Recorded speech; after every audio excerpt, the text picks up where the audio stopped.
The house is quiet now in a way it never was before. I am 72 years old and I have lived in this home for 47 years.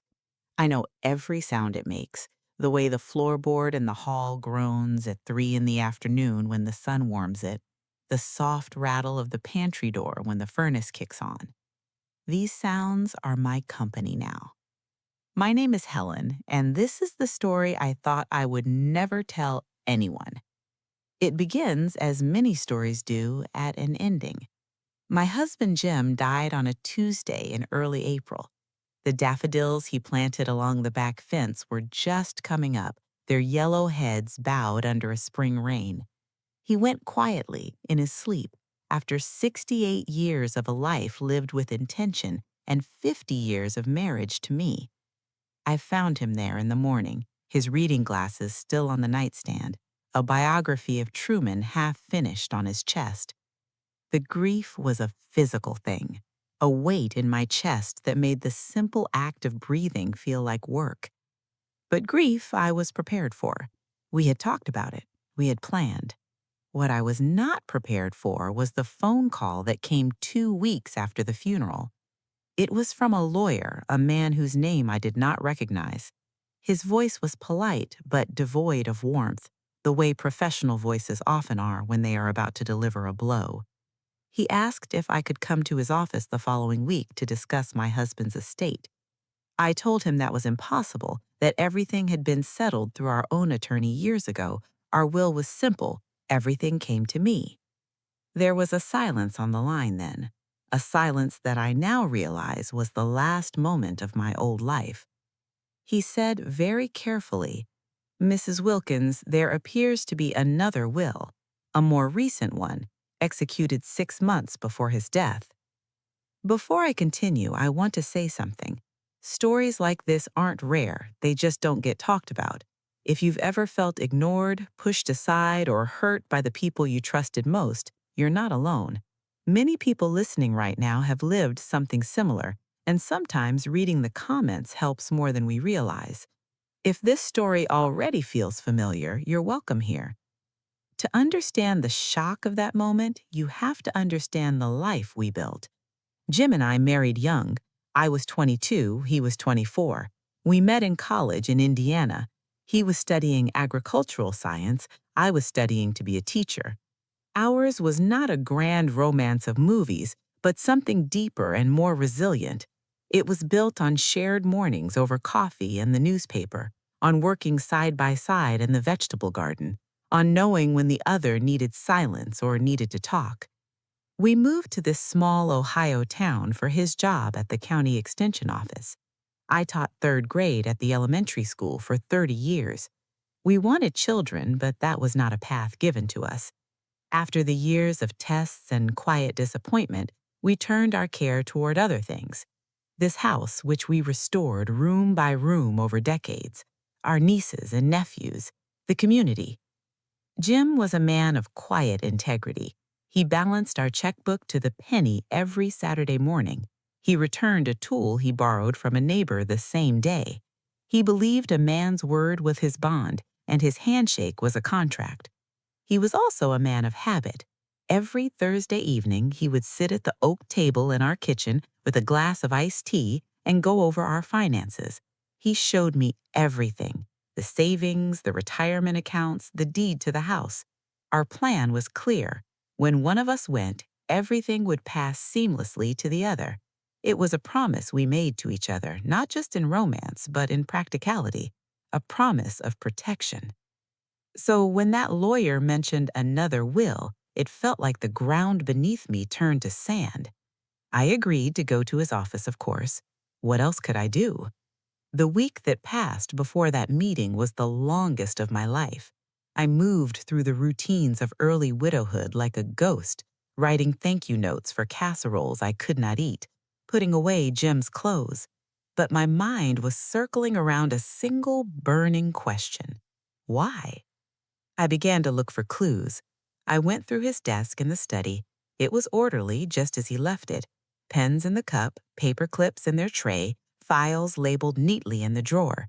But then, in the very back of the bottom drawer, Beneath a folder of old tax returns, I found a manila envelope. It was not labeled. My hands trembled as I opened it. Inside were bank statements from an account I had never seen before, at a bank we did not use. The statements were for the last 18 months.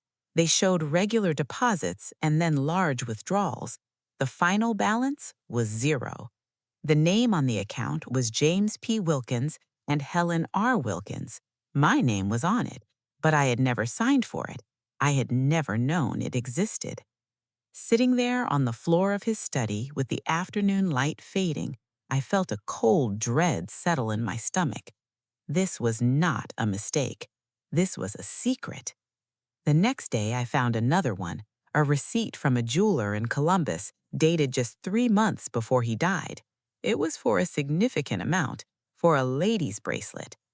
I had received no bracelet. My mind, you must understand, did not jump to an affair, not Jim. It jumped to something else, a fear just as profound, that the man I knew, the man of integrity, had gotten himself into some kind of financial trouble, that he had hidden it from me, that he had taken our security, our legacy, and gambled it away or lost it to some foolish investment. The shame of that thought was overwhelming, not shame for him, but for me, that he could not come to me, that after 50 years I was not his harbor. The morning of the meeting with the lawyer, I dressed carefully, a simple navy dress, pearls. I wanted to face whatever was coming with dignity. The lawyer's office was in a modern building in the city, a place of glass and steel that felt alien to me. His name was Philip Carter. He was young, perhaps 40, with a carefully composed face. He offered me coffee. I declined.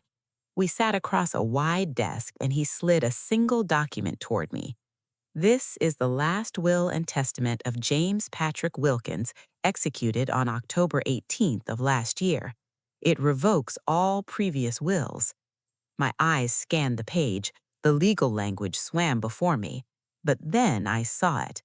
The house, our home, was left to me, but the bulk of his assets, our savings, our investments, were placed in a trust, and I was not the beneficiary. The beneficiary of the trust was Paul Wilkins, our nephew, Jim's brother's boy. I stared at the name until the letters lost their meaning. Paul was 38 years old. He lived out in Arizona. We saw him at Christmas every few years and sent a card on his birthday. He was a pleasant man, but not a close one.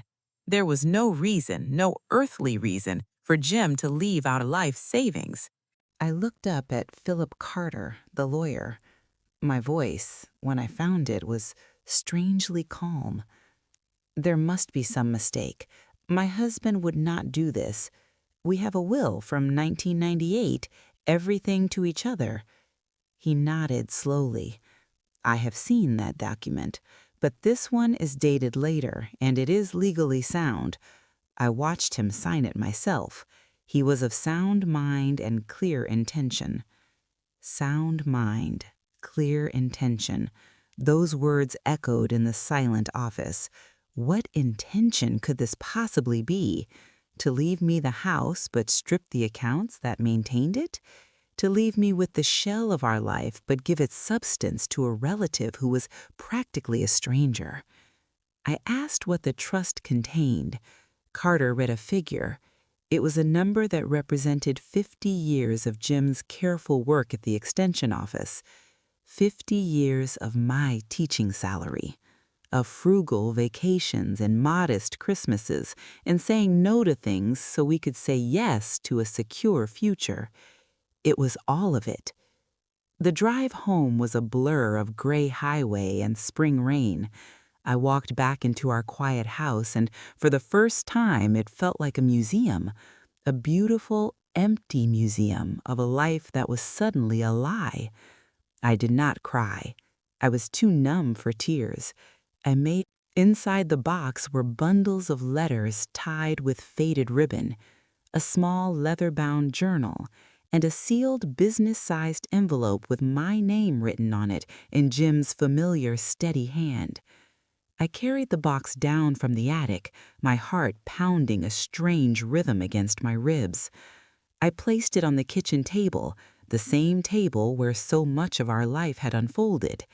I did not open it immediately. I made a cup of tea. I watched the evening light fill the room. I needed to steady myself. I opened the journal first. The entries were not daily musings, but brief factual notes, dates and amounts. The first entry was from nearly 2 years ago. It read, "Met with P today. Situation is dire. Promised his father I would always look out for him. Do not want to worry Helen." I turned the page. The entries told a spare and heartbreaking story. Paul had gotten involved with dangerous people, not criminals in the dramatic sense, but hard men who loaned money at impossible rates.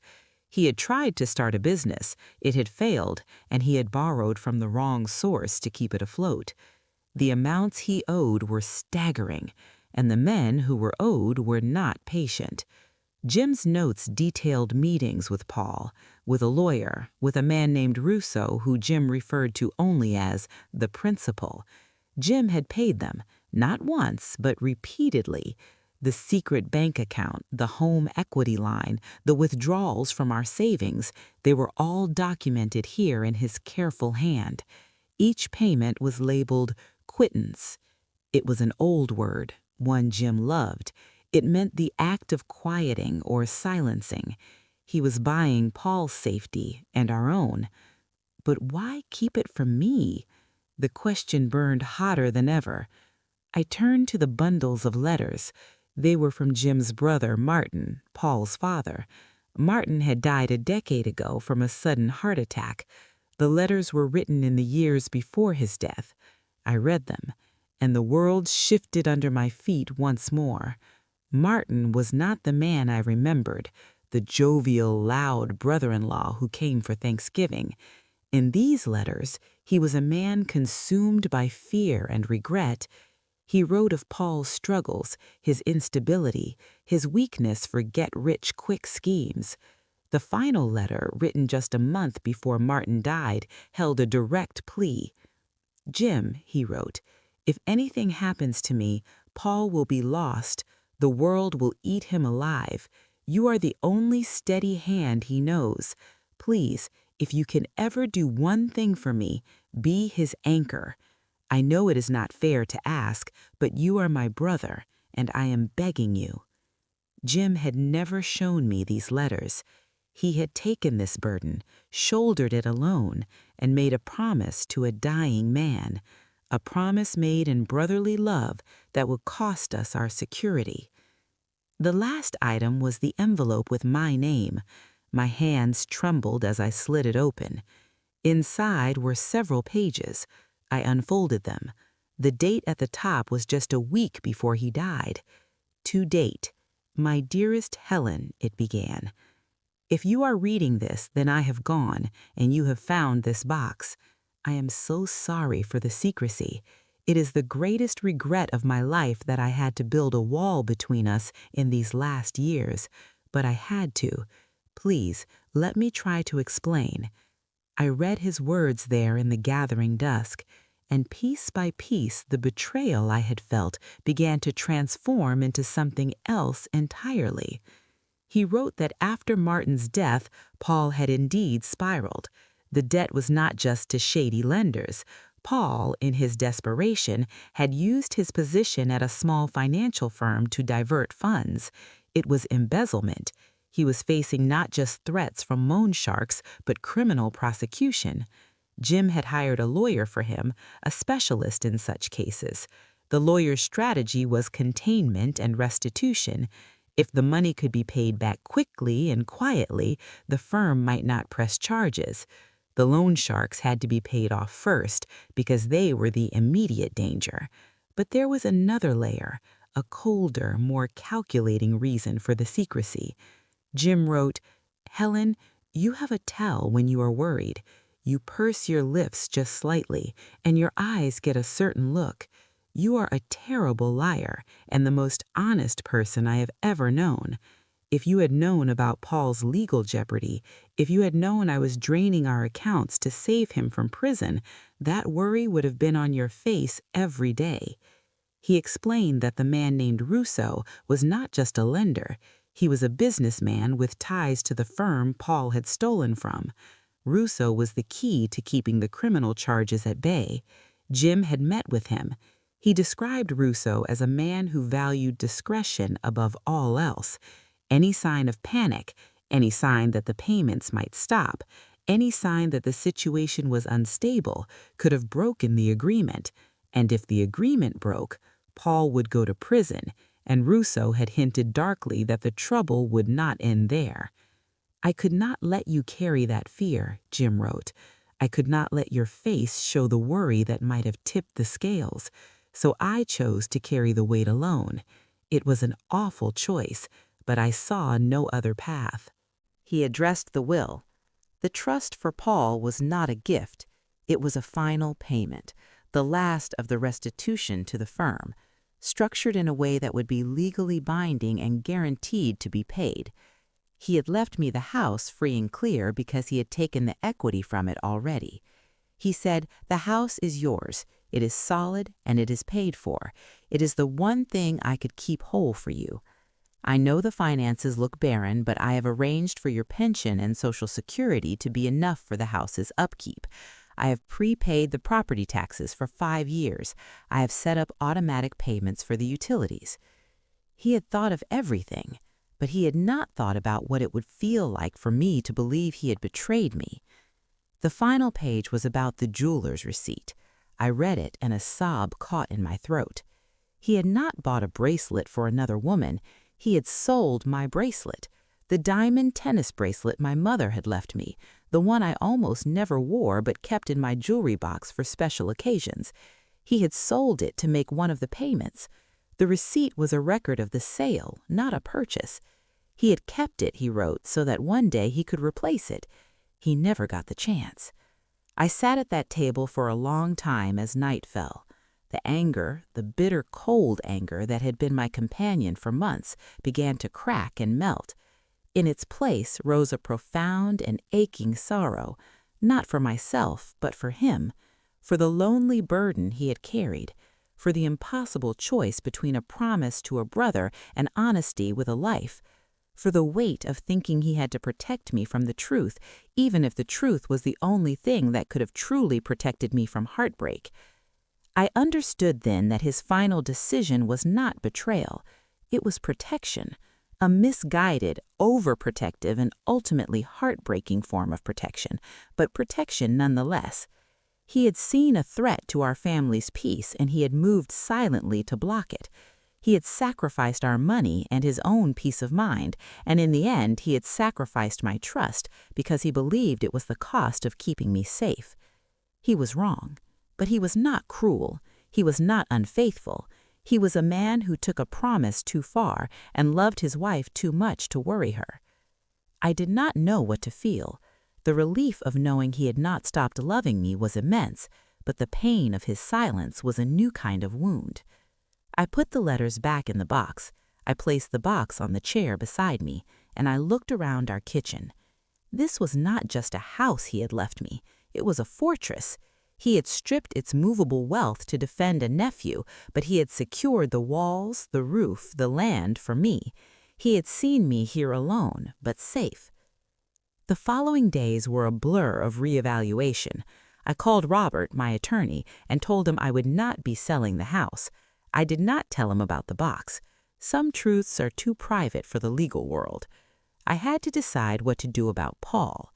The man's weakness had cost us so much, who had written a kind letter he never intended to follow through on, who was now presumably waiting for the trust to release its funds to pay his debts. I felt no obligation to him, but I felt a connection to Jim, to the promise he had tried to keep. I did something then that surprised me. I called the lawyer, Philip Carter. I told him I had no intention of contesting the trust, but I asked him to convey a message to Paul. The message was simple. Tell Paul the debt is clear.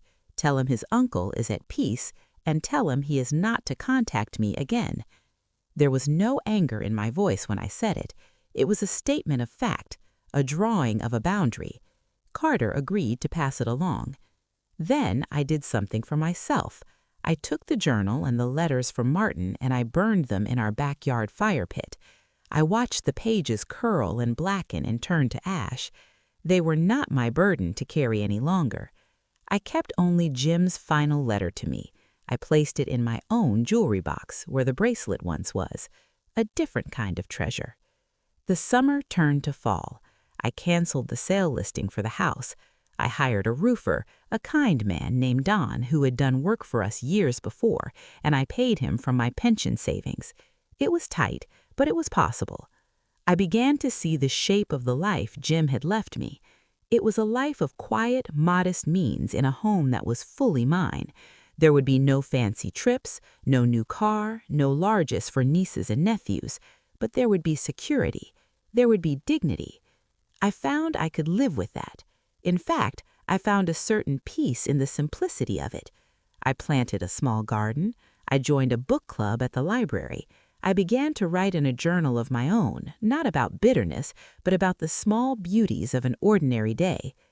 The memory of Jim no longer was a sharp pain. It became a softer presence. I could sit on the porch in the evening and remember our good years without the later betrayal poisoning them, because now I knew it was not betrayal. It was a tragic error in judgment made from love. The story was not quite over. In October, the doorbell rang. It was a Saturday afternoon. I answered it and found a woman standing on my porch. She was about my age, with a careful blonde bob and a nervous posture. She introduced herself as Annette Rousseau. The name sent a cold shock through me. Rousseau. I did not invite her in. I stood in the doorway and waited. She said she was the wife of Michael Rousseau. She said her husband had passed away suddenly the month before, and she had found some documents in his safe that she felt I should have. She handed me a thick envelope. Her hands were perfectly manicured, but they shook slightly. I took it. I asked her why she was bringing this to me. She looked down at her shoes and then back at me. She said, "My husband was not a good man, Mrs. Wilkins. He did many things that I chose not to see, but he admired your husband. He said Jim was a man of his word who protected what was his. After Jim died, Michael felt, he said, that the debt was more than money." She turned and left quickly, walking to a sleek car idling at the curb. I never saw her again. I took the envelope inside and opened it at the kitchen table. It contained two things. First, a full release of debt document for Paul Wilkins, signed by Michael Rousseau. Dated 2 days before Jim died, it stated that all obligations were satisfied in full. The second item was a cashier's check. It was made out to Helen Wilkins.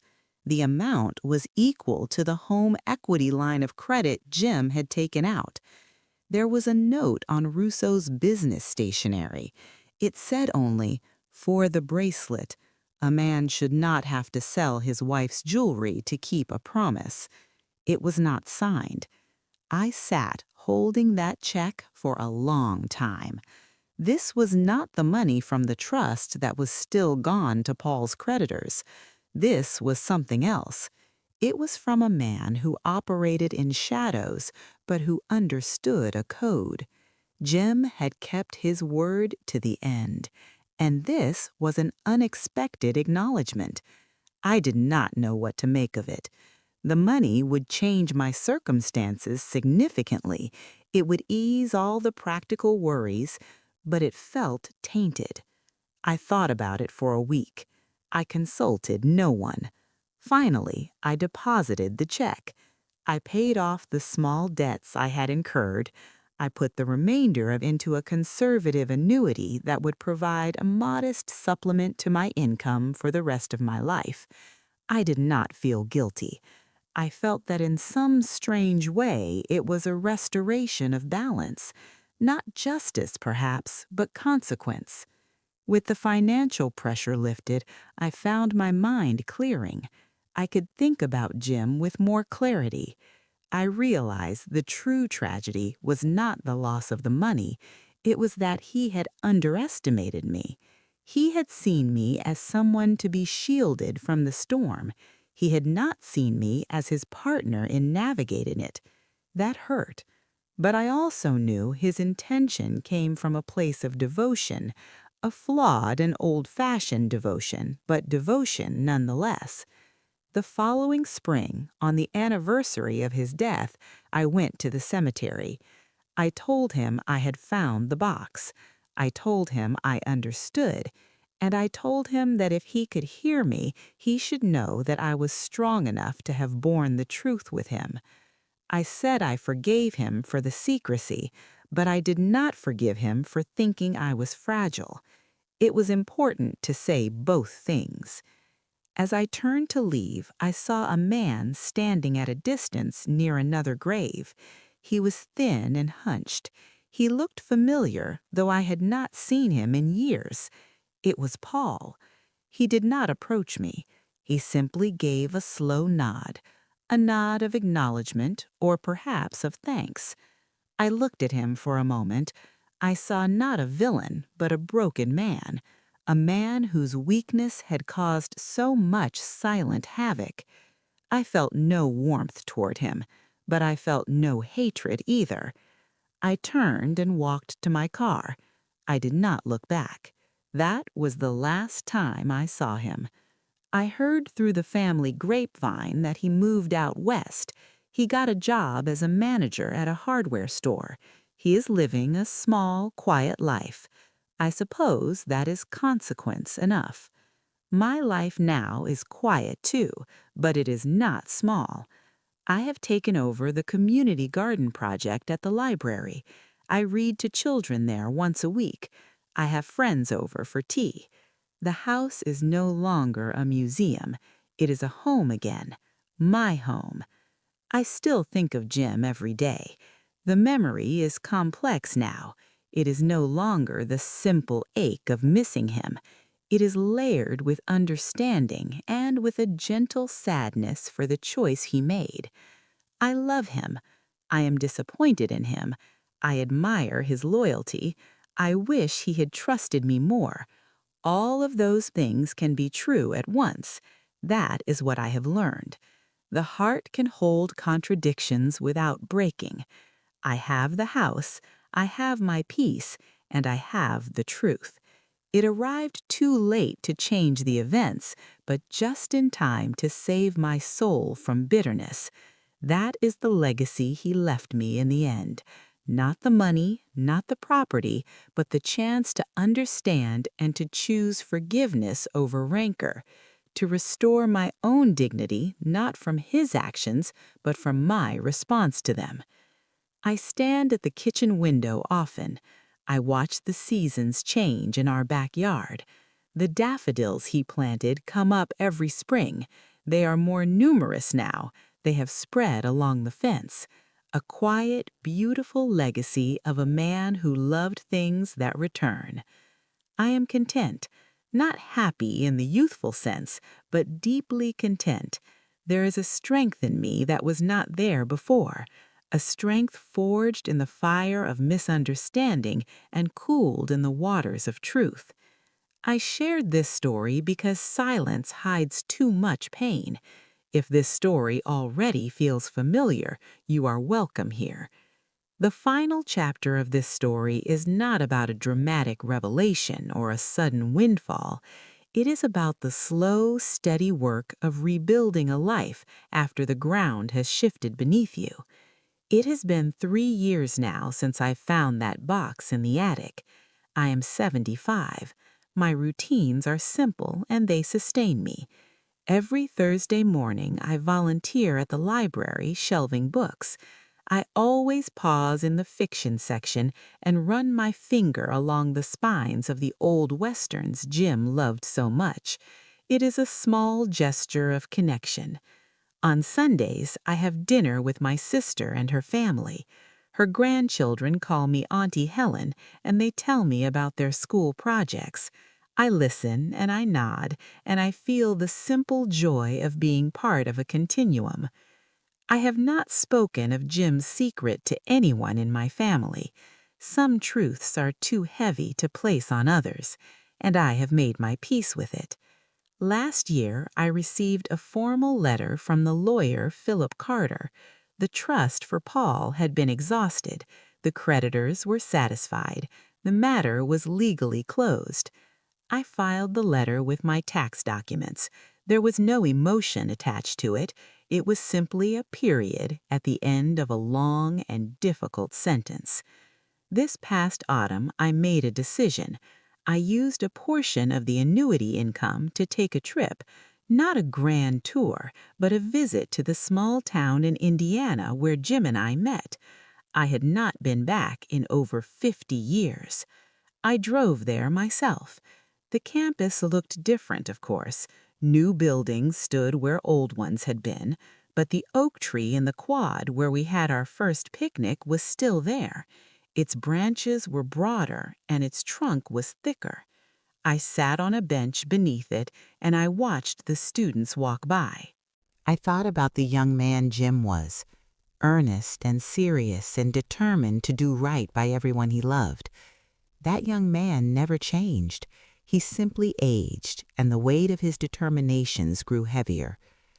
I realized then that his final decision was the culmination of his character, not a betrayal of it. He was protecting his brother's son. He was protecting me from fear. He was protecting our home.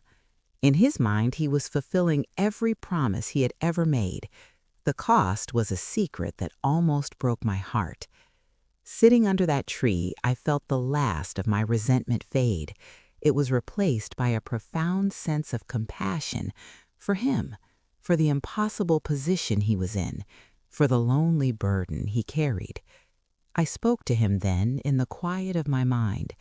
I said, "Jim, you did it all wrong, but I know why you did it, and I love you for trying." That was the moment of true closure, not when I found the box, not when I deposited the check, but when I could finally separate the error from the love that caused it. I drove home the next day. The house welcomed me back. It always does. This winter, I began writing. Not a memoir, but a series of letters to my nieces and nephews. I do not mention Jim's secret or the money. I write about the values I hope to leave them, about integrity and transparency, about the importance of sharing your burdens with the people you love, about how protection can sometimes feel like exclusion and how love requires trust above all. I have sealed these letters and left them with my will. They will read them when I am gone. Perhaps it will help them navigate their own hard choices. The story I will tell you now is the last piece. 2 weeks ago, on a bright, cold morning, I was pruning the rose bushes by the back fence. The daffodil shoots were just beginning to peek through the earth. A car pulled up out front. I heard the doorbell. I wiped my hands and went to answer. It was a delivery man with a small package. It was addressed to me. The return address was a jeweler's in Columbus. I knew what it was before I opened it. My hands did not shake this time. I carried it to the kitchen table and I opened the box. Inside, on a bed of velvet, was a diamond tennis bracelet. It was not my mother's bracelet. That was gone forever. This was a new one, simple and elegant. There was a card. It read, "Per the instructions of the late James Wilkins, to be delivered on the 5th anniversary of his passing, with apologies for the delay." He had ordered it before he died. He had set it all in motion, a final, quiet act of restoration. I did not put the bracelet on. I held it in my hand and I felt the weight of it. Not the weight of the diamonds, but the weight of his intention, his need to make things right in the only way he could imagine.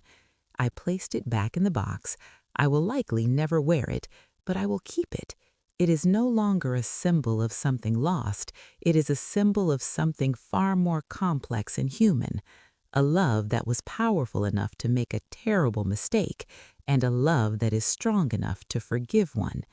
So this is where my story ends, not with a plot twist or a villain brought low, but with a woman in a quiet house who has made her peace with the past.